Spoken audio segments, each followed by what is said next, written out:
Laws of exponents. Third law, power of a product. Ito ang ating illustration example.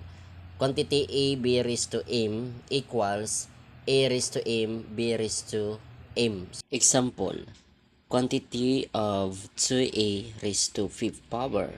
So dito ang gagawin natin, papahin natin ang base, itong 2. Then ang exponent ay ating i-distribute bawat term. So 2 raised to 5th power. Then yung A raised to 5th power. Then simplify natin. Yung 2 multiply sa 5 beses sa kanyang sarili. That is 32. Then itong A raised to 5th power dahil ang A ay equivalent to 1. So kahit ilang exponent pa dyan. So kopyahin na lang natin yung itong variable A raised to 5th power. Yan ang final answer.